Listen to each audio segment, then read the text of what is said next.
मित्रों, आज के इस महत्वपूर्ण क्लास में हम सेमेस्टर 1 लोक प्रशासन के सारे इंपॉर्टेंट क्वेश्चंस और आंसर एक ही क्लास में करने वाले हैं।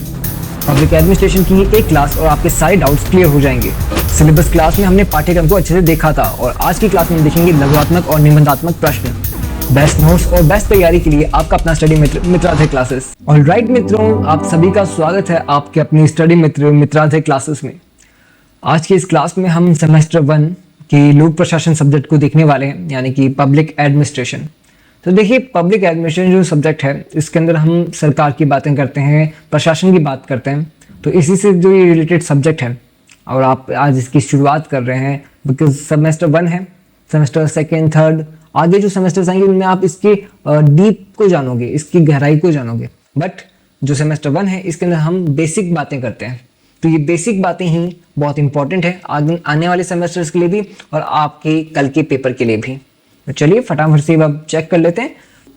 इसके बारे में मैं भी आपको क्लियर कर दूं बात कि रेगुलर वालों और नॉन कॉलेज वालों दोनों का सिलेबस सेम है, तो आप दोनों ही क्लासेस देख सकते हैं। मतलब आप कोई भी क्लास अटेंड कीजिए, सिलेबस सेम है, ठीक है। तो चलिए आज की क्लास को शुरू करते हैं। आज की क्लास में महत्वपूर्ण प्रश्न देखने वाले हैं। फटाफट से इस क्लास को शुरू करते हैं। चैनल को सब्सक्राइब कर दीजिए, वीडियो को लाइक कर दीजिए। अगर आपको हाइप का बटन मिलता है, कमेंट सेक्शन में हाइप का बटन मिलता है HYPE हाइप, तो जरा क्लिक करके अपना सपोर्ट दिखाइए। तो चलिए फटाफट से क्लास को स्टार्ट करते हैं। देखिए, आज की क्लास में हम सब महत्वपूर्ण प्रश्नों को देखने वाले हैं। अगर आपको notes, MCQs, filling the blanks इन सभी को इनका PDF चाहिए, इन सब के आपको स्टडी मटेरियल चाहिए, तो आपको हमारी एप्लीकेशन मिलेगी मित्राधे क्लासेस। आप प्ले स्टोर पर सर्च मार सकते हैं या फिर लिंक आपको डिस्क्रिप्शन और पिन कमेंट में मिल जाएगा। चलिए फिर फटाफट से शुरू करते हैं। देखिए, सबसे पहला प्रश्न है हमारा इकाई 1 से, ठीक है। इकाई 1 के लघुआत्मक प्रश्न देख लेते हैं। तो जो प्रश्नों उत्तर को हम करेंगे उसको हम इस तरीके से करेंगे कि एक साथ हमें 2-3 प्रश्नों की और तैयारी हो जाए। समझ रहे हैं, आ रहा है आपको बात कि भाई हम एक साथ ऐसे तैयारी करें कि 2-3 क्वेश्चन और रेडी हो जाए साथ में। तो चलिए फटाफट से शुरू करते हैं। लोक प्रशासन विज्ञान एवं कला दोनों है, स्पष्ट कीजिए। मतलब लोक प्रशासन जो है वो विज्ञान भी है और कला भी है, इसको स्पष्ट करना है। तो देखिए, इसको स्पष्ट करने का एक और आपको मैं तरीका बताता हूँ। फटाफट से करते हैं अपन शुरुआत इसकी। तो लोक प्रशासन को विज्ञान इसलिए माना जाता है क्योंकि इसमें निश्चित सिद्धांत, नियम और वैज्ञानिक पद्धतियों का प्रयोग किया जाता है। वहीं इसे कला इसलिए कहा जाता है क्योंकि इसमें अनुभव, विवेक और सृजनात्मकता और मानवीय कौशल की आवश्यकता होती है। देखिए, इसे क्या बोलते हैं अपन, विज्ञान क्यों कह रहे हैं? क्योंकि इसमें नियम है, सिद्धांत है, वैज्ञानिक पद्धतियां, इसलिए विज्ञान कह रहे हैं। कला क्यों कह रहे हैं? क्योंकि इसमें मानवीय कौशल है, अनुभव है, विवेक है, सृजनात्मक है यानी क्रिएटिविटी है, इसलिए हम इसे कला कहते हैं। तो विज्ञान और कला कहने के कारण हमें पता चले। प्रशासनिक निर्णय हर स्थिति में समान नहीं हो सकते, अतः लोक प्रशासन विज्ञान और कला दोनों का समन्वय है। नियमों और सिद्धांतों का व्यवस्थित अध्ययन, प्रशासनिक नियमों में अनुभव की भूमिका, मानवीय व्यवहार का गहरा प्रभाव, सिद्धांत और व्यवहार के बीच संतुलन, प्रशिक्षण से दक्षता में वृद्धि, परिस्थितियों के अनुसार इसके अंदर बदलाव भी होते हैं, इसके अनुभव भी आते हैं इसमें, ठीक है। चलिए फिर लचीलापन होता है मतलब कि, और इसको मैं अपनी भाषा में अगर थोड़ा सा और एक्सप्लेन करूं तो देखो मैं ऐसे बताऊंगा आपको। देखिए, लोक प्रशासन जो है विज्ञान इसलिए माना जाता है क्योंकि इसमें निश्चित सिद्धांत होते हैं, स्पष्ट नियम होते हैं, काम करने की पद्धतियां होती है, वो भी वैज्ञानिक पद्धतियां। यानी प्रशासन किसी अंदाजे पर नहीं बल्कि एक व्यवस्थित अध्ययन और तय नियमों के आधार पर चलता है, ठीक है। तय नियम है, उनके आधार पर चल रहा है। तो वैज्ञानिक तौर पे ये आप इसे कह सकते हो। एंड लोक प्रशासन को कला भी कहा जाता है क्योंकि इसमें सिर्फ नियम जानना काफी नहीं होता है। यहाँ प्रशासक का अनुभव, उसका विवेक, उसकी सोच, उसका मानवीय कौशल यानी सृजनात्मक क्रिएटिविटी शो हो रही है उसके अंदर। यानी वो अपना दिमाग भी यूज कर रहा है, नियमों के अनुसार तो चल ही रहा है बट अब दिमाग भी यूज कर रहा है, कुछ नया कर रहा है, उसको विवेक को यूज कर रहा है, अपनी सोच को यूज कर रहा है ना। तो हर स्थिति एक जैसी नहीं होती, हर समस्या किताब में लिखी हुई नहीं मिलती है। लाइक आपको हर प्रॉब्लम का आंसर आपको बुक्स में नहीं मिलेगा, थ्योरीज में नहीं मिलेगा, नियमों में नहीं मिलेगा। कहीं जगहों पे आपको अपने दिमाग से, अपने विवेक से काम लेना पड़ता है। तो वही चीज है कि ये मिला जुला रूप है विज्ञान का और अपने मानवीय कौशल का, कला का, ठीक है। इसलिए प्रशासनिक निर्णय हर हालत में एक जैसे नहीं हो सकते। कहीं नियमों की सख्ती चाहिए तो कहीं समझदारी और कहीं तो लचीलापन भी जरूरी हो जाता है। मतलब इसी संतुलन की वजह से हम कह सकते हैं कि लोक प्रशासन में सिद्धांत और व्यवहार दोनों का मेल होता है। आई बात समझ में? क्या कहा मैंने? क्लियर है? तो लोक प्रशासन न तो केवल विज्ञान है और न ही केवल कला, ये दोनों का सुंदर समन्वय है, बड़ा प्यारा ये समन्वय है। ठीक है, आप एक चीज नहीं कहोगे इसे, ये कला और विज्ञान दोनों है। चलिए फिर नेक्स्ट क्वेश्चन पे आते हैं फटाफट से, एंड नेक्स्ट क्वेश्चन को भी अपन शुरू करते हैं। तो नेक्स्ट क्वेश्चन है अपना, लोक प्रशासन का अर्थ स्पष्ट कीजिए। अच्छा, लोक प्रशासन, भाई सब्जेक्ट लोक प्रशासन पढ़ रहे हैं और इसका स्पष्ट अर्थ ही नहीं मालूम, तो अर्थ तो क्वेश्चन बनेगा ही, क्योंकि फर्स्ट सेमेस्टर है। मैंने क्या बताया, फर्स्ट सेमेस्टर में बेसिक्स क्वेश्चंस आएंगे, बेसिक क्वेश्चंस, बट आप जब सेकंड में आओगे, थर्ड सेमेस्टर में आओगे, तब आपको इसके बड़े बड़े क्वेश्चंस मिलेंगे। तब नहीं पूछेगा अर्थ, तब डायरेक्ट लोक प्रशासन की गहराई को पूछेगा, तभी अर्थ को समझते हैं फटाफट से। तो देखिए, लोक प्रशासन सरकार द्वारा जनता के कल्याण हेतु किए जाने वाले प्रशासनिक कार्यों की समग्र प्रक्रिया है। क्या बोला मैंने? लोक प्रशासन सरकार द्वारा जनता के कल्याण हेतु, सरकार द्वारा जनता के कल्याण हेतु किए जाने वाले प्रशासनिक कार्यों की समग्र प्रक्रिया है। इसके अंतर्गत नीतियों का क्रियान्वयन, सार्वजनिक सेवाओं का संचालन तथा शासन व्यवस्था को सुचारू रूप से चलाना शामिल है। लोक प्रशासन का उद्देश्य केवल आदेश देना नहीं, बल्कि जनहित की पूर्ति करना होता है। सिर्फ ऑर्डर देना नहीं है कि भाई ये काम करना है, उस ऑर्डर को, जो ऑर्डर दिया है, लाइक ऑर्डर निकाल दिया कि भाई इस बार सरकारी विद्यालयों के अंदर बालिकाओं को साइकिल वितरण की जाएगी और छात्रों को अपने लैपटॉप वितरण किए जाएंगे, ऑर्डर निकाल दिया, बट वितरण को संभालेगा कौन, उसकी निगरानी कौन रखेगा, वो उसके ऊपर सब कुछ व्यवस्था को संभालेगा कौन, कौन उसको लैपटॉप्स कहाँ से लेने, साइकिल कहाँ से लेनी है, कैसे पहुंचानी है, कौन उस चीज को ध्यान रख रहा है, उस व्यवस्था को। तो वही लोक प्रशासन काम करता है, सिर्फ ऑर्डर का काम नहीं करता है, उस जनहित की पूर्ति का काम करता है, वो पूर्ति करता है उस कार्य ऑर्डर का। आधुनिक राज्य की कार्य कुशलता लोक प्रशासन पर ही निर्भर करती है। ठीक है, लोक प्रशासन कार्यपालिका से संबंधित है, यह जन कल्याण पर आधारित होता है, सरकारी नीतियों को व्यवहार में लाता है, सार्वजनिक सेवाओं का संचालन करता है, यह निरंतर चलने वाली प्रक्रिया है, आधुनिक कल्याणकारी राज्य की आधारशिला है।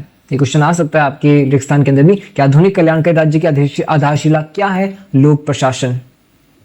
ठीक है, चलिए फिर नेक्स्ट क्वेश्चन क्या हो रहा है? अरे इजी क्वेश्चन है, एंड देखिए इजी क्वेश्चंस आप सोचते हो कई बार कि भाई इजी क्वेश्चंस तो हमें आते हैं, मैं इजी क्वेश्चंस ही ऐसे हैं जो अगर क्वेश्चन नहीं भी आता ना पेपर में, तो भी ये कहीं ना कहीं आपको दूसरे क्वेश्चन के आंसर का जवाब देने में मदद कर जाते हैं, हेल्प कर जाता है, तो इनका आंसर आपको बताना जरूरी है। ठीक है, वैसे ये इंपॉर्टेंट है। लोक प्रशासन के क्षेत्र का वर्णन कीजिए। स्कोप, भाई कहाँ तक इनका क्षेत्र है, इनका विस्तार कहाँ तक है? तो देखिए, लोक प्रशासन का क्षेत्र अत्यंत व्यापक है, व्यापक, समझ गए, जिसमें सरकारी कार्यों के सभी पहलू सम्मिलित होते हैं, सभी पहलू। इसमें नीति निर्माण, नीति क्रियान्वयन, नीति निर्माण कर दी, अब उसका क्रियान्वयन भी, फिर प्रशासनिक संगठन तथा जन सेवाएं शामिल हैं। वित्तीय एवं कार्मिक प्रशासन भी इसके महत्वपूर्ण भाग हैं।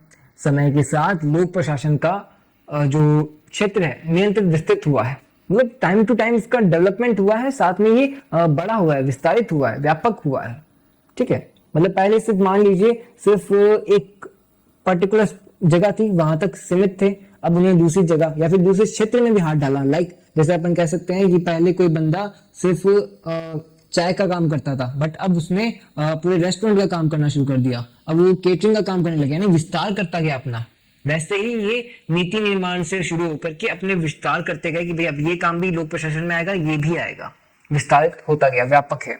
ठीक है, तो नीति निर्माण में प्रशासन की भूमिका, सरकारी योजनाओं का क्रियान्वयन, प्रशासनिक संगठनों की संरचना, वित्तीय संसाधनों का प्रबंधन, वित्तीय संसाधन जो अपने इनकम से रिलेटेड होते हैं कि भाई इनका जो सोर्सेस हैं, जो मान लीजिए बजट घोषित कर दिया, उस बजट के अंदर बताया गया कि भाई ये कार्य किया जाने वाला है इस इतने रुपयों के थ्रू, तो उन रुपयों का वो सही प्रयोग लाना उस काम के लिए, तो ये हो गया वित्तीय संसाधनों का प्रबंधन। कर्मचारियों की भर्ती और प्रशिक्षण, न्याय एवं कानून व्यवस्था में सहयोग। ठीक है, इसमें भर्ती भी आती है कि भर्तियां कराना और उनका प्रशिक्षण देना उन्हें। ठीक है, चलिए फिर नेक्स्ट क्वेश्चन, लोक प्रशासन को राज्य की कार्यशील आत्मा क्यों कहा जाता है? बड़ा इंपॉर्टेंट क्वेश्चन है, कार्यशील आत्मा क्यों कहा जाता है? तो देखिए, लोक प्रशासन को राज्य की कार्यशील आत्मा कहा जाता है क्योंकि यही नीतियों को व्यवहार में लाता है। ठीक है भाई, ये कानून तो बन गया, कानून तो अपने क्या बोलते हैं संविधान के अंदर बना हुआ है, या फिर कोई पेपर के ऊपर कानून आ गया, तो उसको व्यवहार में कौन लाएगा, उसको एक्टिव में कैसे लाएगा, एक्टिव कैसे होगा वो? तो एक्टिव कौन करता है? लोक प्रशासन करता है। तो विधायिका कानून बनाती है और कार्यपालिका निर्णय लेती है, बताया मैंने आपको। परंतु उनका क्रियान्वयन प्रशासन करता है। प्रशासन के बिना राज्य केवल सिद्धांतों का ढांचा बनकर रह जाता है। इसलिए प्रशासन राज्य को जीवंत बनाता है। सिर्फ नियम ही नियम होते हैं और नियमों को कोई फॉलो ही नहीं करता या फिर उनके ऊपर ध्यान रखने वाला ही कोई नहीं होता तो वो ढांचा बन के रह जाता सिर्फ नियमों का। बट प्रशासन उनको इम्प्लीमेंट करता है, उनको क्या कहते हैं, पेपर से उठा करके रियल लाइफ में लेकर आता है। तो नीतियों का वास्तविक क्रियान्वयन करता है, राज्य को सक्रिय रूप देता है, जनता तक शासन पहुंचाता है, सरकार और नागरिकों को जोड़ता है। सरकार और नागरिकों को कौन जोड़ रहा है? प्रशासन। शासन की निरंतरता बनाए रखता है, राज्य की प्रभावशीलता तय करता है। ठीक है, चलिए फिर नेक्स्ट क्वेश्चन फटाफट से। चलिए लाइक एंड सब्सक्राइब कर दीजिए, हाइप का बटन मिले तो हाइप कर दीजिए, कमेंट कीजिएगा प्यारा सा। मतलब कमेंट पढ़ने में बड़ा मजा आता है मेरे को। लगभग आधे घंटा रोजाना मैं चेक करता हूँ कि भाई क्या कमेंट्स आए हैं और उनको रिव्यू करता हूँ, उनके रिप्लाईज देता हूँ। तो कमेंट जरूर कीजिएगा, आपकी कमेंट का जवाब जरूर मिलेगा। और एप्लीकेशन भी डाउनलोड कर लीजिएगा। एप्लीकेशन में भी एक चैट का ऑप्शन मिलेगा आपको, मतलब आपको चैट करनी, लाइव चैट करनी है हमसे तो आप चैट भी कर सकते हो एप्लीकेशन के थ्रू। क्वेश्चन है हमारा, विकासशील समाज में लोक प्रशासन का महत्व बताइए। विकासशील समाज, हाँ जी भाई, समाज है वो टाइम टू टाइम विकास हो रहा है उसके अंदर, है ना। तो उनकी नीतियां हैं वो भी इम्प्लीमेंट हो रही हैं और लोगों की जो कहते हैं आवश्यकताएं वो भी अब बढ़ रही हैं। तो उसी अनुसार प्रशासन भी डेवलप हो रहा है। तो इसको आंसर में देखते हैं अपन। विकासशील समाजों में लोक प्रशासन विकास का प्रमुख साधन होता है।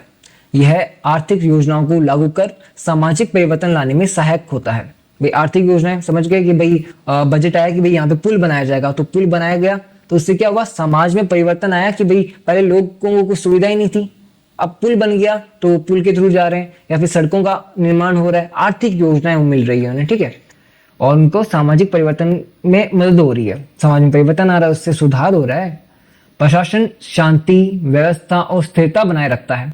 साथ ही यह संवैधानिक लक्ष्यों की प्राप्ति में महत्वपूर्ण भूमिका निभाता है। संवैधानिक लक्ष्य मतलब आप समझ गए, जो संविधान के अंदर कुछ लक्ष्य दे रखे हैं, लाइक कि सबको अपना मौलिक अधिकार मिलना चाहिए, सबको अपने जीवन के अधिकार है, किसी का मौलिक कर्तव्य है, कुछ भी जो उसके अंदर संविधान के अंदर जो नियम लिखे हैं उन नियमों के अंदर एक तरह से हेल्प कर रहा है कौन? प्रशासन, उनको इम्प्लीमेंट करने के लिए हेल्प कर रहा है। ठीक है, तो आर्थिक विकास योजनाओं का संचालन, सामाजिक कल्याण कार्यक्रमों का क्रियान्वयन, शांति एवं कानून व्यवस्था की स्थापना, नीति निर्माण में तकनीकी सहयोग, संवैधानिक मूल्यों की रक्षा। मैंने कहा ना संवैधानिक मूल्य, तो जनता के प्रति प्रशासनिक उत्तरदायित्व।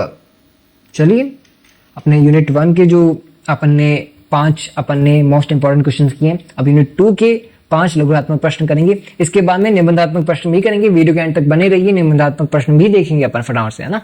चलिए फिर कोर्स आपको एप्लीकेशन में मिल ही जाएगा, मितादे क्लासेस एंड नेम, है ना। चलिए, शास्त्रीय संगठन सिद्धांत की सीमाएं बताइए। ये क्वेश्चन इंपॉर्टेंट है क्योंकि 2024 और 25 के पेपर में भी मैंने इसको शायद देखा है, शास्त्रीय संगठन सिद्धांत की सीमाएं बताइए।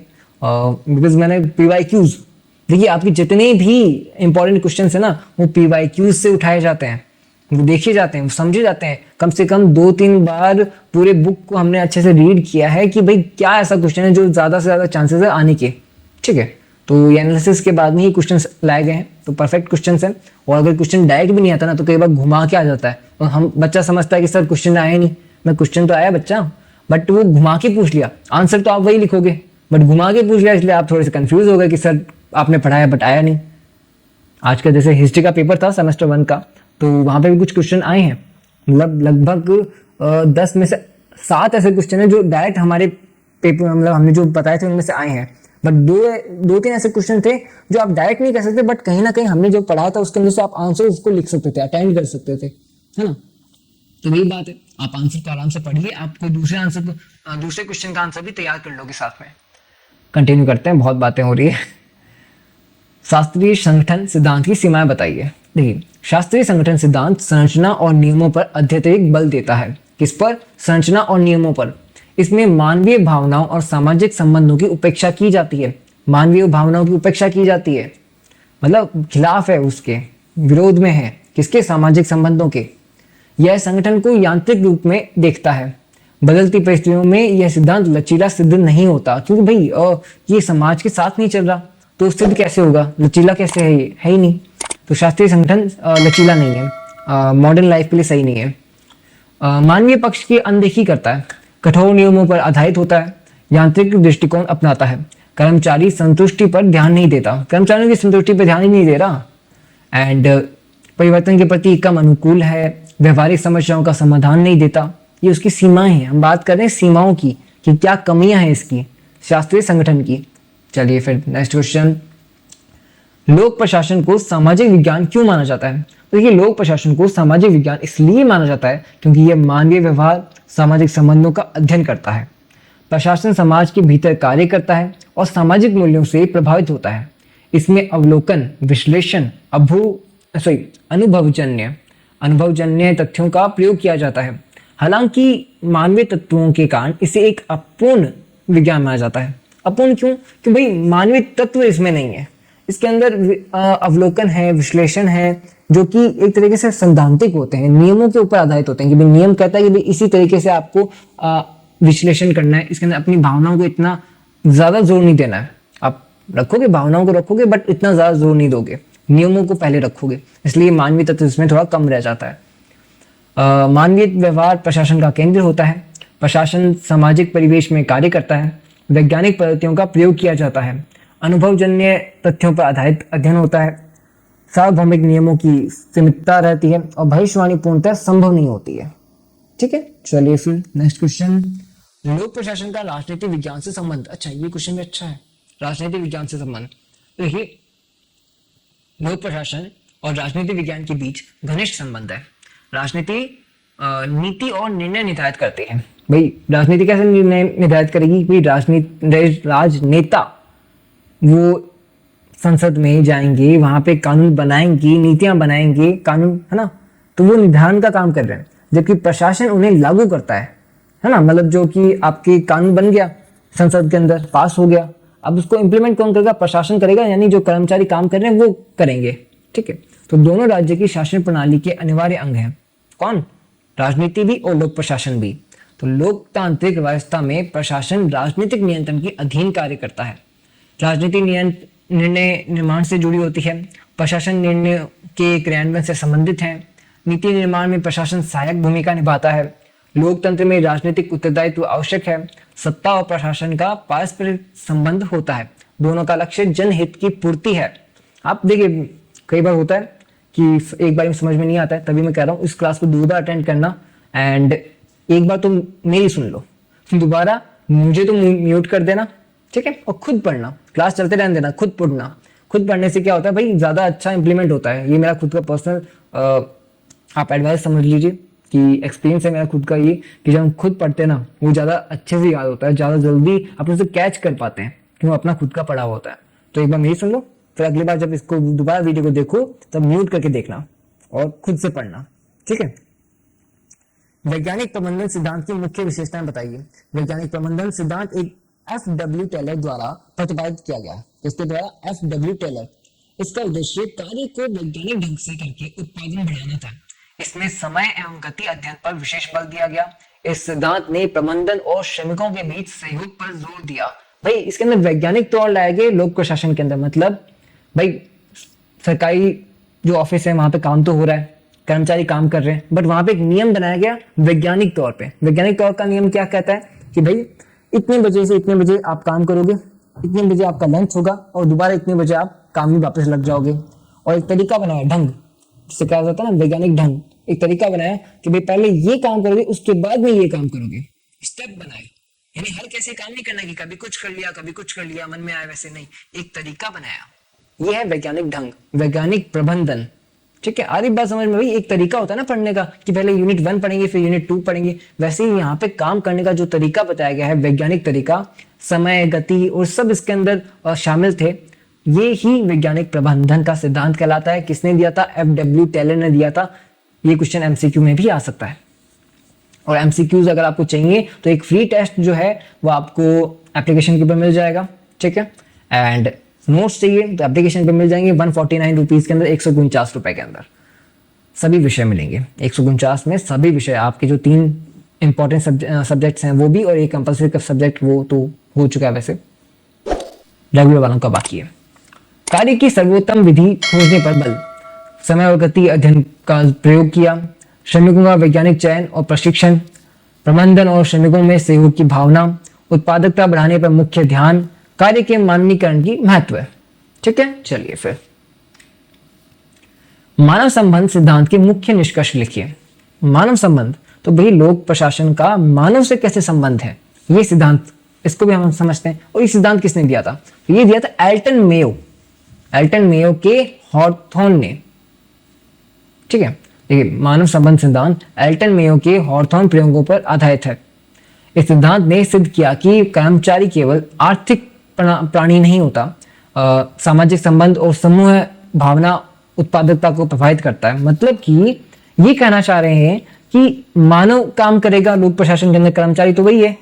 अब जब मानव कहीं ना कहीं अफेक्ट हो रखा है भावनाओं से या फिर संबंधों के थ्रू, लाइक वो आज थक के आया है तो कहीं ना कहीं काम उसका स्लो होगा, और आज मान लीजिए वो उत्साहित है, आज वो जल्दी ज्यादा काम करेगा, ज्यादा फाइल्स पे वर्क करेगा। तो वो किस पे डिपेंड करता है? मानव पर डिपेंड करता है।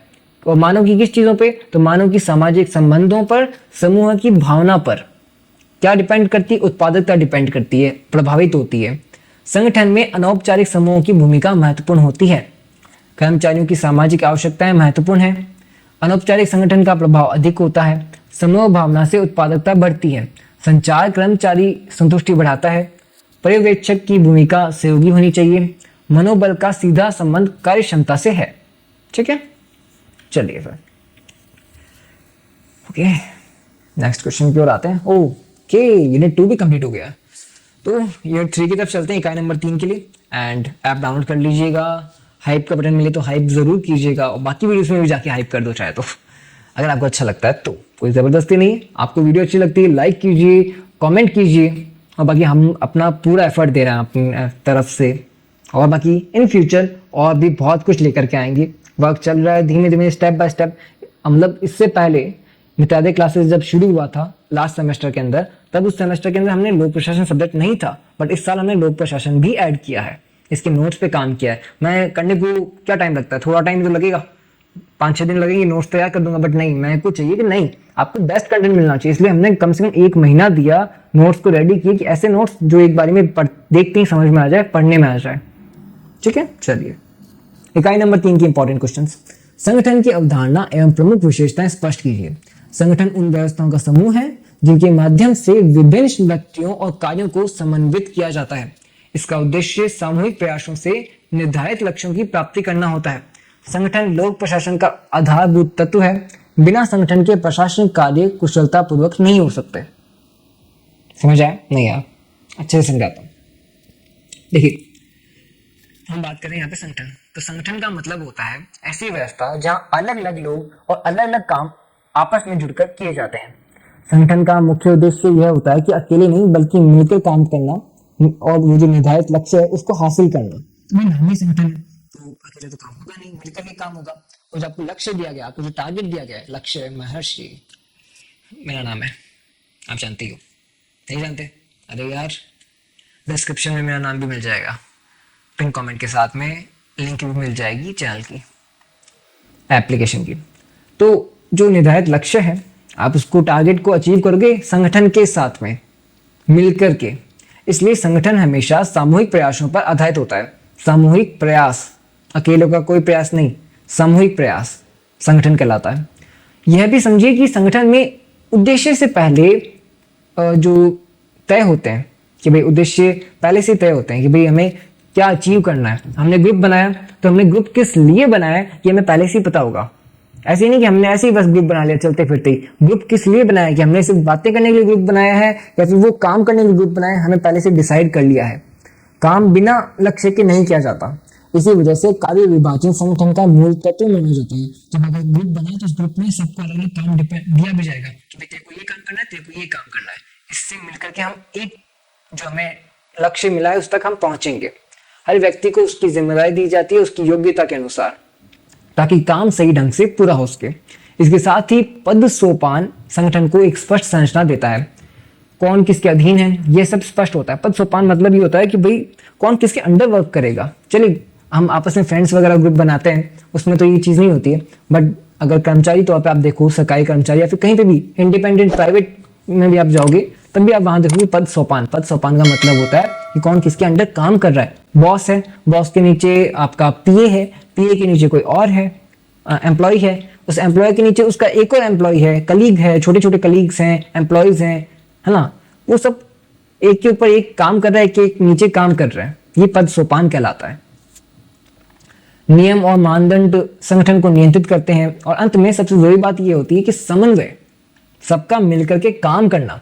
जब सभी लोग तालमेल के साथ काम करते हैं तभी संगठन सफल होता है। तालमेल होना बहुत जरूरी है संगठन में, इसलिए कहा जाता है कि संगठन लोक प्रशासन का आधारभूत तत्व है और बिना संगठन के प्रशासनिक कार्य कुशलतापूर्वक हो ही नहीं सकता। एक आदमी कैसे संभाल लेगा? संगठन की ही जरूरत है लोक प्रशासन के अंदर, है ना। चलिए फिर नेक्स्ट क्वेश्चन पे आते हैं। समझ अब तो आ गया समझ में। ओके, नेक्स्ट क्वेश्चन, औपचारिक संगठन की विशेषताएं बताइए। औपचारिक संगठन की विशेषताएं, इसको भी थोड़ा समझते हैं। वे औपचारिक संगठन वह संगठन होता है जिसे प्रबंधन द्वारा जानबूझकर निर्मित किया जाता है। इसमें अधिकार, कर्तव्य, उत्तरदायित्व स्पष्ट रूप से निर्धारित होते हैं पहले से। अधिकार, कर्तव्य और जो भी आपको उत्तरदायित्व है वो पहले से डिसाइड कर लिए गए हैं, निर्धारित कर लिए गए हैं। यह नियमों और विनियमों पर आधारित होता है। इसमें अनुशासन और पदानुक्रम का विशेष महत्व होता है। ये औपचारिक संगठन होते हैं। औपचारिक संगठन पूर्व नियोजित होता है, अधिकार पद से जुड़े होते हैं, नियमों का कठोर पालन किया जाता है, कार्य विभाजन स्पष्ट होता है, अनुशासन पर विशेष बल होता है, व्यक्तिगत भावनाओं को महत्व नहीं दिया जाता। ठीक है, चलिए फिर व्यक्तिगत भावना कई बार कैसे, आपको क्वेश्चन आ जाएगा कि सर व्यक्तिगत भावना कैसे, मतलब भाई किसी को काम के लिए अपने गांव से दूर भेज दिया कि भाई इसकी ड्यूटी लगाइए 500 किलोमीटर दूर। अब वो व्यक्तिगत भावना लगा के बैठ जाए कि सर मैं तो नहीं रह सकता, नौकरी छोड़ दूंगा या तो, और नौकरी भी नहीं छोड़ूंगा, नौकरी में भी रहना है मेरे को, बट जाना भी मेरे को मेरे टाउन में, होम टाउन के अंदर नौकरी चाहिए। ऐसे थोड़ा ना होगा, व्यक्तिगत भावना इसमें नहीं आती है। आपको जो ड्यूटी दी है आपको वहां पे जाकर ड्यूटी निभानी होती है। ठीक है, चलिए अनौपचारिक संगठन क्या है? पहले औपचारिक, अब अनौपचारिक। तो अनौपचारिक संगठन वह संगठन है जो स्वाभाविक रूप से सामाजिक संबंधों से विकसित होता है। इसमें सामाजिक संबंध आ गए।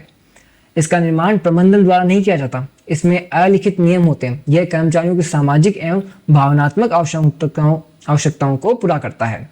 अनौपचारिक संगठन स्वाभाविक रूप से विकसित होता है। यह सामाजिक संबंधों पर आधारित होता है। इसमें लचीलापन अधिक होता है। सूचनाओं का संचार तेज होता है।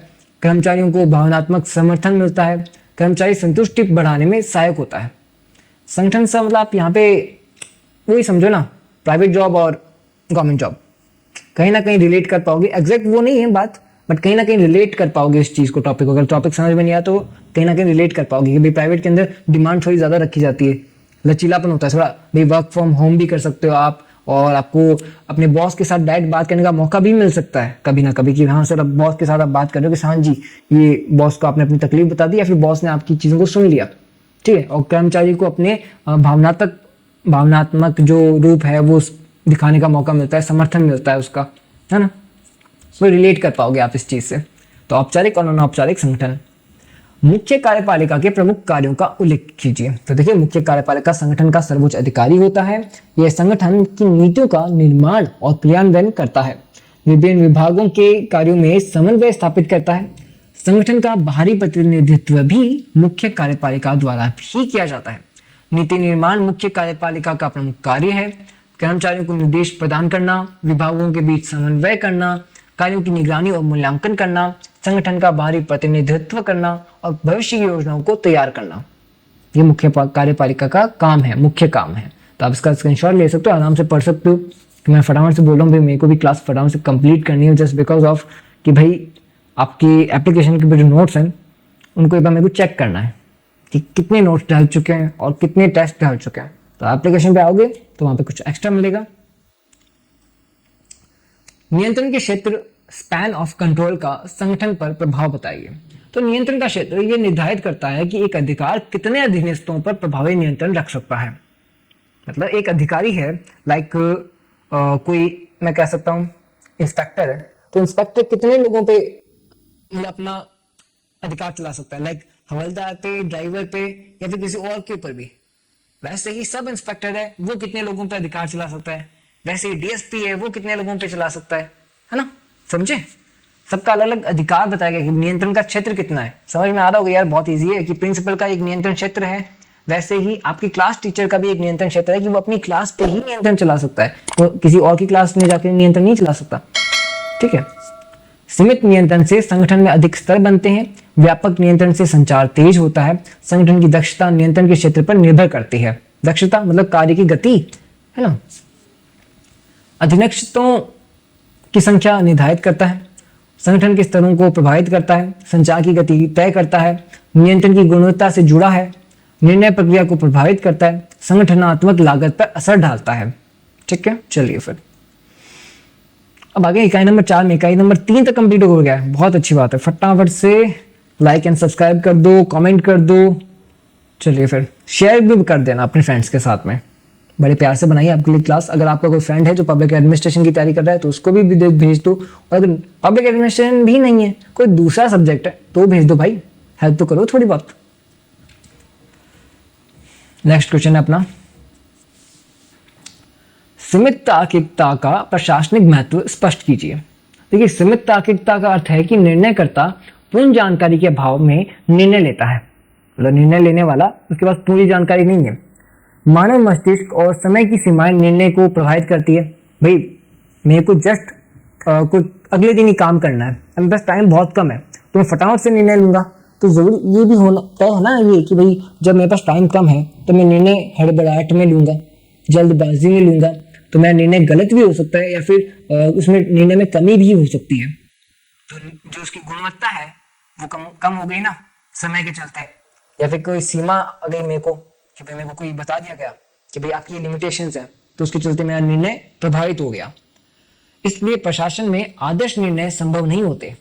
आदर्श निर्णय संभव नहीं होता कि भाई हमेशा एग्जैक्ट सही निर्णय आए, नहीं, ये पॉसिबल नहीं है। उसमें इम्प्लीमेंट होता है, उसके अंदर बदलाव किया जाता है, व्यवहारिक और यथार्थवादी निर्णय लिए जाते हैं। मानव निर्णय पूर्णतः तार्किक नहीं होते, समय और सूचना की सीमा होती है। व्यवहारिक प्रशासन को दर्शाता है, आदर्श के बजाय वास्तविकता पर बल देता है, निर्णय प्रक्रिया को सरल बनाता है, आधुनिक प्रशासन का आधार है। कौन? सीमित तार्किकता। चलिए फिर नेक्स्ट क्वेश्चन पे आते हैं। ये भी समझ में आ गया आपको? अरे क्या बात है यार, आपको सब आता है सच में। कॉन्फिडेंस हमेशा ये रखो कि मेरे को सब कुछ आता है, तभी पेपर अच्छा कर पाओगे। ये सोच के जाओगे कि नहीं मेरे को कुछ नहीं आता, नहीं, आपको सब कुछ आता है। Positive thinking always wins you, ठीक है, वही आपको जिताती है। पॉजिटिव माइंडसेट, ठीक है, कहते हैं ना मैनिफेस्टेशन, तो आपको मैनिफेस्ट करना है। प्रशासनिक व्यवहार से आप क्या समझते हैं? प्रशासनिक व्यवहार संगठन के भीतरी व्यक्तियों और समूह के व्यवहार का अध्ययन है। संगठन के जो अंदर व्यक्ति हैं और समूह का जो व्यवहार है उनका अध्ययन है प्रशासनिक व्यवहार। इसका उद्देश्य यह समझना है कि प्रशासकीय कार्य कैसे और क्यों किए जाते हैं। इसमें निर्णय निर्माण, नेतृत्व और संचार का अध्ययन किया जाता है। प्रशासनिक व्यवहार संगठन की दक्षता और प्रभावशीलता बढ़ाने में सहायक होता है। प्रशासनिक व्यवहार मानव व्यवहार पर केंद्रित है। यह संगठनात्मक लक्ष्यों से जुड़ा होता है। निर्णय निर्माण इसका केंद्रीय तत्व है। ठीक है, चलिए फिर नेक्स्ट क्वेश्चन पे चलते हैं। आपको समझ में आ रहा है ये भी, तो इसी का क्वेश्चन, इसको भी आप आराम से पढ़ लीजिएगा। नेतृत्व की अवधारणा एवं उसके प्रमुख प्रकार, ये इंपॉर्टेंट क्वेश्चन है। ये भी नेतृत्व बहुत इंपॉर्टेंट है, क्योंकि नेतृत्व वाले क्वेश्चंस लगभग पॉलिटी में भी इतनी बार पूछे जाते हैं। तो मेरा ख्याल यही है कि पब्लिक एडमिनिस्ट्रेशन में भी इसका इंपॉर्टेंस है खूब। एक क्वेश्चन तो पक्का देखने को मिलेगा। तो नेतृत्व वह प्रक्रिया है जिसके द्वारा नेता अपने अनुयायियों को सामूहिक लक्ष्य की ओर प्रेरित करता है। तो ये सामूहिक लक्ष्य भाई, और अनुयायी मतलब फैंस कह सकते हो, या फिर उनको फॉलो करने वाले कह सकते हो, जो उनको सपोर्ट करते हैं वो कह सकते हो। तो नेता है, नेता ने अपने फैंस को, सपोर्ट करने वालों को एक लक्ष्य बताया कि भाई हमें ये टारगेट अचीव करना है। तो ये नेतृत्व है। उसने ऑर्डर दिया अपने ग्रुप को, ग्रुप ने उस टारगेट को फॉलो करना शुरू कर दिया, उस टारगेट पे काम करना शुरू कर दिया। ये नेतृत्व है। प्रभावी नेतृत्व संगठन को दिशा प्रदान करता है। भाई अच्छा नेतृत्व होगा तो अच्छा काम होगा, बुरा नेतृत्व होगा तो बुरा काम होगा, बुरा रिजल्ट होगा।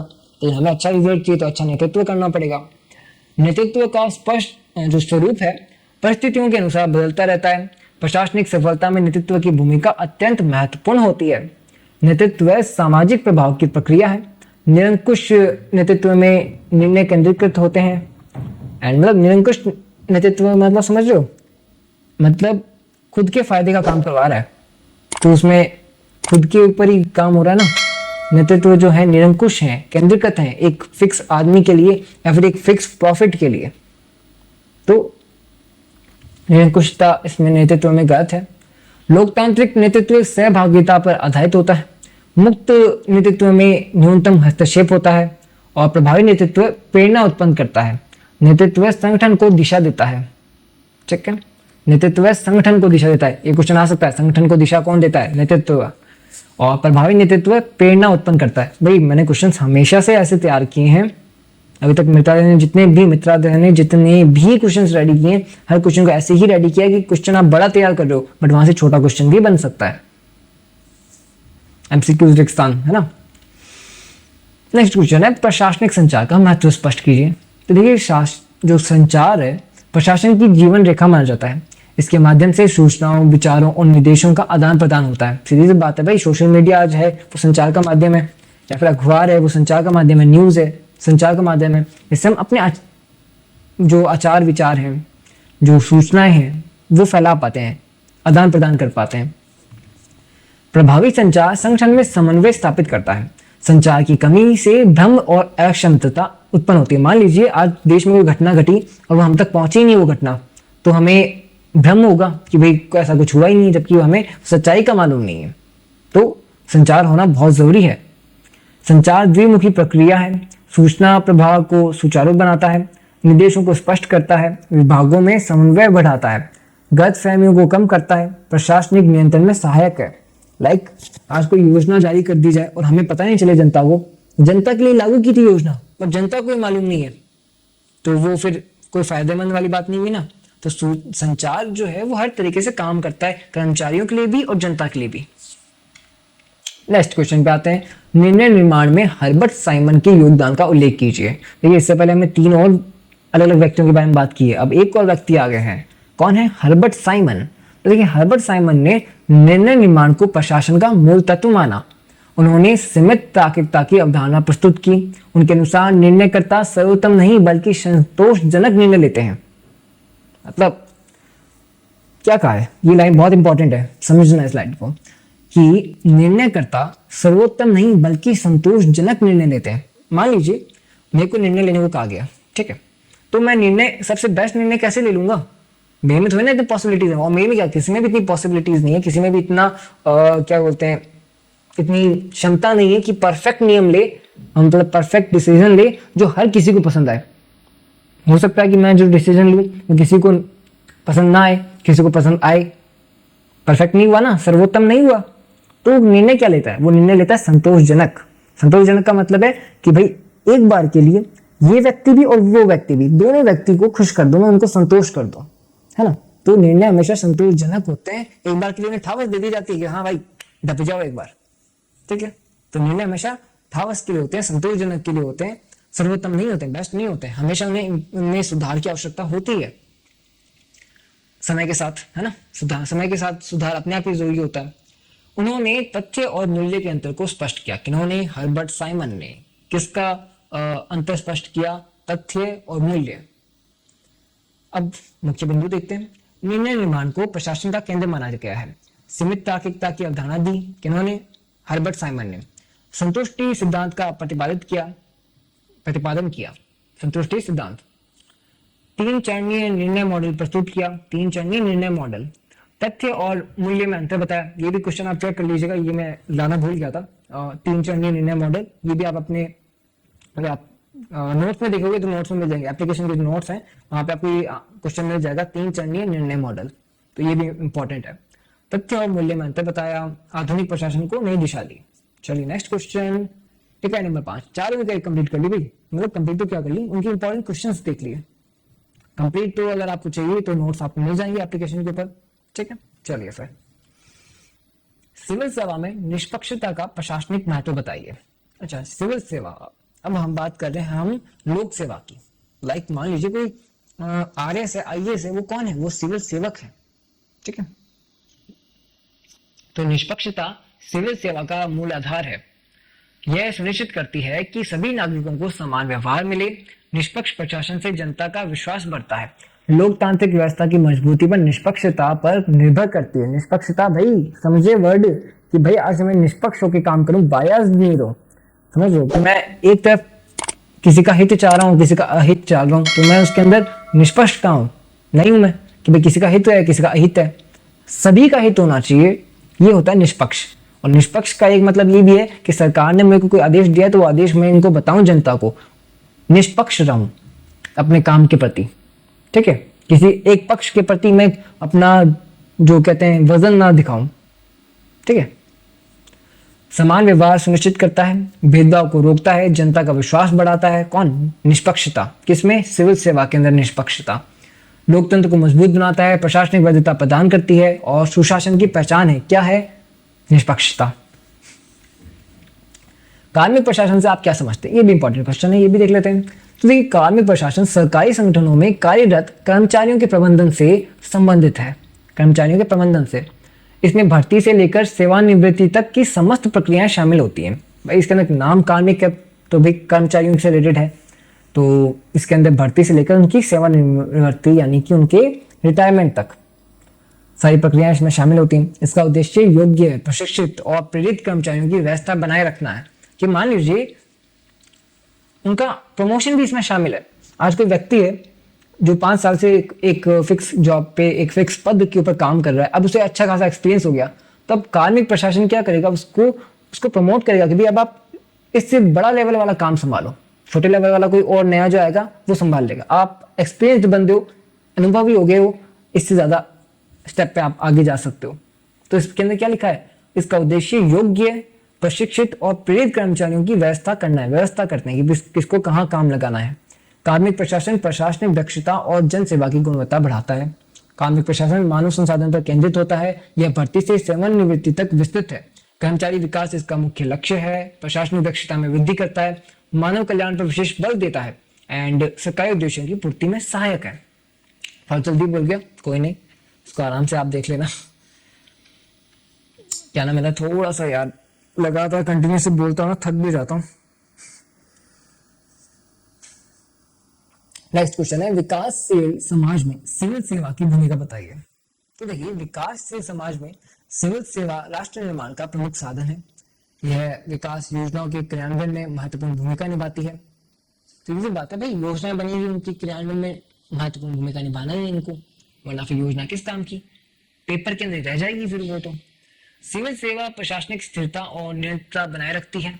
यह सामाजिक न्याय और आर्थिक विकास को बढ़ावा देती है। सामाजिक न्याय भाई देखिए, जब समाज के अंदर कल्याण जब होता है ना, तो वहां पे सबको न्याय भी मिलता रहता है कि भाई किसी के साथ अहित ना हो, इसका ध्यान रखा जाता है। आर्थिक विकास कि भाई समाज का जब कल्याण हो रहा है तो उनको आर्थिक सुविधाएं जो चाहिए कि भाई हर किसी को अपना एक बिजली की सुविधा चाहिए, जल की सुविधा चाहिए, या उनकी आर्थिक सुविधाएं हैं, ठीक है, जो कि मूलभूत सुविधाएं भी कह सकते हो इन्हें। तो ये उनको विकास का बढ़ावा मिलता है उन्हें भी। नीति निर्माण और क्रियान्वयन में भूमिका, विकास योजनाओं को लागू करना, प्रशासनिक नियंत्रण बनाए रखना, कानून व्यवस्था को सुदृढ़ करना, सामाजिक न्याय को बढ़ावा देना और राष्ट्र निर्माण में योगदान, ठीक है। चलिए फिर वर्गीकरण यानी क्लासिफिकेशन का अर्थ एवं महत्व स्पष्ट कीजिए। क्लासिफिकेशन वही बात कर रहे हैं हम, पदों सोपान जो था ना, ये वही इसी की बात हो रही है वर्गीकरण की। तो वर्गीकरण का अर्थ है समान प्रकृति के पदों को एक वर्ग में रखना। यह कर्तव्यों और उत्तरदायित्वों के आधार पर किया जाता है। समान प्रकृति यानी एक काम है कंप्यूटर लेवल का, एलडीसी जैसे होगी ना, तो उनको एक वर्ग में रख दिया और उन्हें एक फिक्स काम दे दिया, उनको एक उनका लक्ष्य दे दिया कि भाई आपको ये काम संभालना है। और एक जैसे कोई अलग भर्ती है लैब असिस्टेंट, ये सब दोनों ही भर्तियां अभी लेटेस्ट के अंदर, इसलिए उनका नाम आ गया एलडीसी एंड लैब असिस्टेंट। तो इन सबका अलग अलग वर्ग है, इनका ग्रुप है, कर्तव्य है, इनके उत्तरदायित्व है और उनके आधार पर इनका वर्गीकरण किया गया, क्लासिफिकेशन किया गया। तो वर्गीकरण से भर्ती और पदोन्नति की प्रक्रिया सरल हो जाती है। यह प्रशासन में न्याय और कार्यकुशलता सुनिश्चित करता है।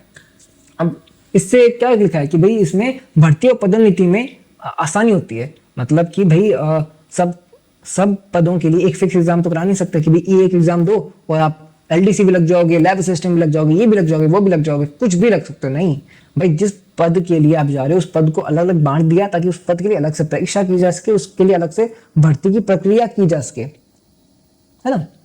ठीक है, समझ में आ रही है यार आपको सब।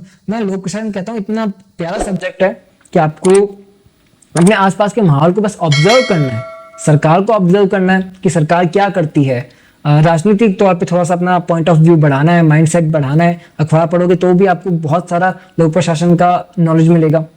लोक प्रशासन सिर्फ आपके हमारे जो सरकार से रिलेशन है, जनता और सरकार के बीच का रिलेशन, वही लोक प्रशासन है। समान पदों का समूहीकरण किया जाता है, कर्तव्यों के आधार पर वर्ग बनते हैं, भर्ती प्रक्रिया को सरल बनाया जाता है। देखिए वही बताया ना मैंने।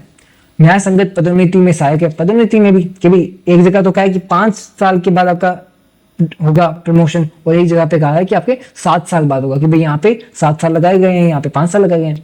वरना एक फिक्स कर देते कि नहीं इतने साल बाद होगा सबका किसी भी भर्ती में, तो गड़बड़ हो जाती ना। लेकिन सब अलग अलग पदों के अनुसार अलग अलग इनका सिस्टम बना रखा है। वेतन निर्धारण, अरे ये भी इंपॉर्टेंट है। हर पद के लिए फिक्स वेतन है ना। ऐसे कह देते कि नहीं भाई सबका वेतन सेम है, तो फिर किसी ने ज्यादा मेहनत की उसको कम वेतन मिल रहा है तो क्या मतलब, जिसने ज्यादा मेहनत की उसको वेतन भी ज्यादा मिलेगा ना, कि भाई वो ज्यादा अच्छे पद के ऊपर है। इसलिए तो वेतन का जो निर्धारण है वो भी आसानी से हो पाता है, किसी कारण वर्गीकरण के कारण, क्लासिफिकेशन के कारण, तो प्रशासनिक व्यवस्था को स्पष्ट करता है। बहुत इजी है यार। भर्ती की अवधारणा स्पष्ट कीजिए। एक और इंपॉर्टेंट क्वेश्चन है ये वाला, भर्ती की अवधारणा। तो भर्ती वह प्रक्रिया है जिसके माध्यम से योग्य उम्मीदवारों को सरकारी सेवाओं के लिए आकर्षित किया जाता है। यह नियुक्ति से पूर्व की प्रक्रिया होती है। भर्ती योग्यता और प्रतियोगिता के सिद्धांत पर आधारित होती है। पारदर्शी भर्ती से योग्य मानव संसाधन प्राप्त होता है। भाई जो हमें संसाधन, मानव संसाधन चाहिए, लाइक हमें ऐसा व्यक्ति चाहिए जो कंप्यूटर चला सकता है, तो हमें वो संसाधन मिला उसके उपयुक्त, कि हमें एलडीसी के लिए वो व्यक्ति चाहिए जो कंप्यूटर चला सकता है, कंप्यूटर का नॉलेज रखता है ना। तो हमें भर्ती का मतलब आप समझते हो यार, बहुत इजी समझते हो। तो भर्ती नियुक्ति से पूर्व की प्रक्रिया है। योग्य उम्मीदवारों को आकर्षित किया जाता है। प्रतियोगी परीक्षा पर आधारित होती है। समान अवसर का सिद्धांत अपनाता है। सेवा की गुणवत्ता सुनिश्चित होती है। जनता का विश्वास बढ़ाती है। तो नकारात्मक प्रश्न सारे कंप्लीट हो गए। निबंधात्मक प्रश्न मैं भी आपको थोड़ा सा निबंधात्मक प्रश्न दिखा दूंगा, और बाकी आप एक बार क्या कीजिएगा, वीडियो को या तो पॉज कर लीजिएगा या इसका स्क्रीनशॉट ले लीजिएगा, आराम से बैठ करके निबंधात्मक प्रश्न देख लीजिएगा, ठीक है, क्योंकि क्लास थोड़ा सा बड़ा हो गया। एंड देखिए पहला क्वेश्चन है लोक प्रशासन का अर्थ, प्रगति, क्षेत्र एवं महत्व का विवेचन। देखिए इसमें क्या क्या पूछा है। लोक प्रशासन का अर्थ, लोक प्रशासन का अर्थ तो अपन ने पहले ही क्वेश्चन में कर लिया था, मतलब जो लगात्मक प्रश्न आए थे उसके सेकंड क्वेश्चन में यही पूछा था तुमसे कि लोक प्रशासन का अर्थ समझाइए। बट यहाँ पे निबंधात्मक है तो इसने 2-3 चीजें ऐड कर दी। क्या? अर्थ, प्रगति, क्षेत्र और महत्व। क्या क्या पूछ लिया? अर्थ, प्रकृति, फिर इसका क्षेत्र, क्षेत्र भी हमने पढ़ा था कि भाई क्या क्षेत्र होता है लोक प्रशासन का, और महत्व भी पूछा है। तो ये इतना बड़ा सा आंसर है इसका। आप इस आंसर को आराम से स्क्रीनशॉट लेकर पढ़ सकते हो। एंड थोड़े और पॉइंट्स हैं, ये भी पॉइंट्स पढ़ लीजिएगा। इससे ये पॉइंट्स अगर आप पढ़ते हो तो ये एक आंसर आपका, एक क्वेश्चन निबंधात्मक वाला आपका प्रिपेयर हो जाएगा। एंड अच्छे से इनके और डिटेल नोट्स चाहिए तो आपके एप्लीकेशन पे मिल जाएंगे। सेकंड क्वेश्चन है लोक प्रशासन के विकास, लोक निजी प्रशासन, नव लोक प्रशासन, लोक विकल्प उपागम एवं भाई इतने सारे लोक हैं, नव लोक प्रबंध की विवेचना कीजिए। लाइक टंग ट्विस्टर होता है ना, क्या होता है, ऊंचा पेड़, ऊंट की कमर, कुछ तो यार वो है ना ऊपर ऊंट, मतलब वो जो टंग ट्विस्टर्स होते हैं ना, वैसे से जब जीभ लड़ खड़ा आ जाती है वैसे ही लोक बोल बोल के मेरी जीभ लड़ खड़ा आ गई। तो लोक प्रशासन का ये जो क्वेश्चन है इसके अंदर आपसे कुछ अलग अलग प्रशासन के विकास हैं, उनके प्रशासन की जो क्या है उपागम है उनके बारे में पूछा गया। प्रबंध ये सिद्धांत है एक्चुअली में, ठीक है, कि भी लोक विकल्प का उपागम है, नव लोक प्रबंध है, ये सिद्धांत है।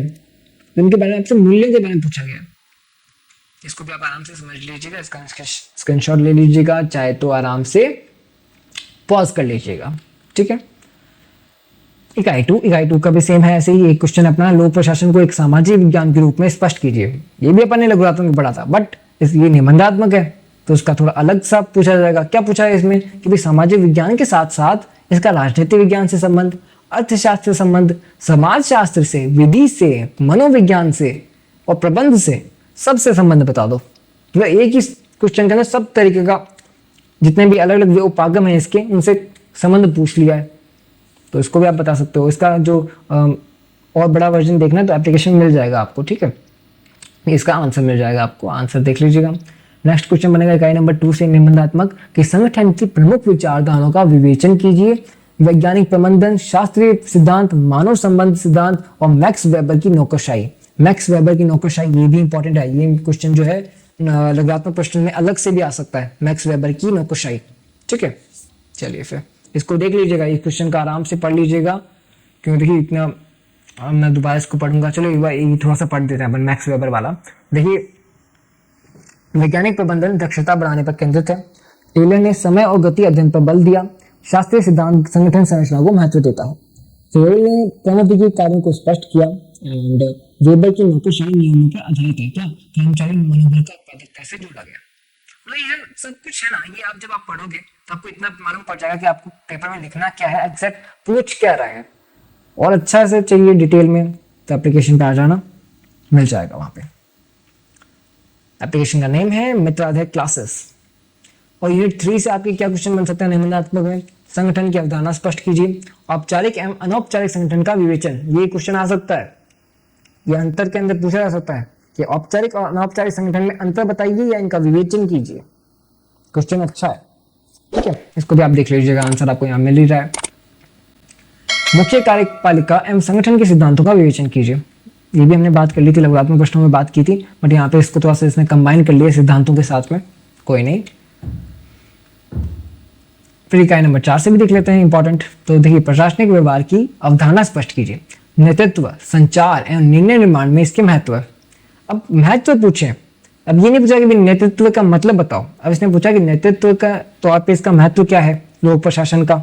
संचार के तौर पे क्या महत्व है कि भाई संचार के तौर पे क्या महत्व है कि भाई आप ज्यादा से ज्यादा लोगों तक अपने विचारों को पहुंचा पाओगे, आपकी सूचनाओं का आदान प्रदान होगा, तो कर्मचारियों के लिए भी सुविधा है, आपके लिए जनता के लिए भी सुविधा है। वैसे निर्णय निर्माण में क्या महत्व है, इनके महत्व पूछे तो आराम से इसका आंसर आप पढ़िएगा, याद कीजिएगा, है ना। फिर है अभिप्रेरणा से आप क्या समझते हैं, और इसके अंदर क्या क्वेश्चन आ गए, मैस्लो एवं हर्जबर्ग के सिद्धांतों की व्याख्या कीजिए। 2 व्यक्ति दिए, इन 2 व्यक्तियों ने जो सिद्धांत दिए थे इनकी व्याख्या करना है। तो इनकी सिद्धांत आपको याद है भाई, जो अपना हर्जबर्ग है उसने सिद्धांत दिया था द्विघटक सिद्धांत, एंड जो मैस्लो है उन्होंने भी एक सिद्धांत दिया था। तो इनके सिद्धांतों का आप एक बार रिवाइज कर लीजिएगा, यहाँ पे आप आंसर को पढ़ लीजिएगा, ठीक है। फिर इकाई नंबर 5 से भी देख लेते हैं निबंधात्मक प्रश्न। तो देखिए, कार्मिक प्रशासन की अवधारणा स्पष्ट कीजिए तथा विकासशील समाज में सिविल सेवा की भूमिका, वर्गीकरण, भर्ती, प्रशिक्षण एवं पदोन्नति का विवेचन कीजिए। मतलब यहाँ पे आपसे क्वेश्चन जो पूछा ना वो कार्मिक प्रशासन से रिलेटेड डायरेक्ट पूछ लिया। कार्मिक प्रशासन में लगभग सब चीजें आ जाती है, ठीक है, वर्गीकरण, भर्ती, प्रशिक्षण, पदोन्नति। तो ये क्वेश्चन है, एक कंबाइंड क्वेश्चन है, इसको भी आप आराम से देख लेना। सिविल सेवा के दृष्टिकोण, अपना पॉज कर लेता हूँ एक बार, यहाँ पे आप देख लो इसका आंसर, ठीक है, स्क्रीनशॉट ले लेना। ओके, आप चलते हैं आगे। सिविल सेवा के दृष्टिकोण एवं मूल्यों का विवेचन कीजिए, विशेष रूप से नैतिकता, सत्यनिष्ठा, निष्पक्षता, लोक सेवा के प्रति समर्पण तथा सामान्य विशेषज्ञ संबंध के संदर्भ में। ये जो सामान्य विशेषज्ञ है ना, ये वाला क्वेश्चन मैंने एप्लीकेशन में बड़े तो प्रॉपर एक बड़ा क्वेश्चन कराया आपके एप्लीकेशन के अंदर, सामान्य और विशेषज्ञ, नोट्स के अंदर आपको मिल जाएगा सामान्य विशेषज्ञ, क्योंकि बिकॉज ये क्वेश्चन भी मेरे को बड़ा इंपॉर्टेंट लगता है। सामान्य विशेषज्ञ लघुत्मक में भी आ सकता है या निबंधात्मक में भी पूछा जा सकता है, ठीक है। तो इसका भी आप आंसर देख लीजिएगा, एप्लीकेशन में और अच्छा मिल जाएगा। अगर आप फ्री में देखना चाहते हो तो यहाँ पे आपको फ्री में मिल ही रहा है। एप्लीकेशन में थोड़ा सा चार्ज है 149 रुपीज, बिकॉज इन सबको बनाने के लिए खूब मेहनत लगती है, एंड एप्लीकेशन को जो चलाने के लिए सर्वर कॉस्ट आती है ना, बेस सर्वर पे चलता है, आप सबको मालूम है। यूट्यूब हमारा खुद का नहीं, तो यूट्यूब पे तो हम वीडियो डाल रहे हैं, ठीक है, तो वहां पे तो हमारी कोई कॉस्ट नहीं आती है इतनी, बट कॉस्ट यहाँ पे भी आती है, थोड़ी बहुत आती है, बट वो चल जाती है। बट एप्लीकेशन हम बनवाते हैं खुद से, और तो उसकी एक सर्वर की कॉस्ट देनी पड़ती है, वो कॉस्ट पर मंथ जाती है, ठीक है, तो पर मंथ उनकी कॉस्ट खूब हाई रहती है, इसलिए हमें उसको बैलेंस करने के लिए थोड़ा सा चार्ज लिया 149 रुपीज, 149 रुपए में सारे सब्जेक्ट। चाहिए तो फटाफट से एप्लीकेशन डाउनलोड कीजिएगा, प्ले स्टोर पे सर्च करो, गूगल पे सर्च करो, मित्राध्याय मिल जाएगा, और फ्री का टेस्ट चाहिए तो वो भी मिल जाएगा, ठीक है। फ्री का टेस्ट तो सबके लिए है, तो एप्लीकेशन डाउनलोड पे फ्री का टेस्ट दे दो, नहीं खरीदना मत खरीदो, फ्री का टेस्ट दे दो। बाकी ऐसे बहुत सारे बच्चों ने तो खरीद लिया है, खूब सारे बच्चों ने हमें सपोर्ट दिखाया, उसके लिए बहुत बहुत थैंक यू यार, सच में बड़ा अच्छा लगता है जब इतने प्यारे कमेंट्स पढ़ता हूँ, जब इतने सपोर्ट देखता हूँ, ये लोग सपोर्ट कर रहे हैं, अच्छा लगता है। ठीक है, आज के लिए इतना ही। आज हमने सेमेस्टर 1 की आपके जो लोक प्रशासन है इसका आराम से देख लिया है। वैसे तो नॉन कॉलेज के लिए थी क्लास, रेगुलर वाले भी इस क्लास को आराम से देख सकते हो, सेम सिलेबस है, ठीक है। तो अब रेगुलर वालों के लिए अलग से क्लास लेकर आऊंगा मैं जब भी इनका पेपर होगा तब, ठीक है। तो बेस्ट नोट्स और एमसीक्यू सब आपको मिलेंगे एप्लीकेशन पर। एप्लीकेशन को डाउनलोड कर लीजिएगा, लिंक आपको डिस्क्रिप्शन में पिन कमेंट में मिल जाएगा। तो बस आज के लिए इतना ही, मिलते हैं नेक्स्ट क्लास में, सेम जगह same time, sorry same time same जगह। तब तक के लिए जुड़े रहिए आपके अपने स्टडी मित्र मित्राधे क्लासेस के साथ। धन्यवाद। राधे राधे।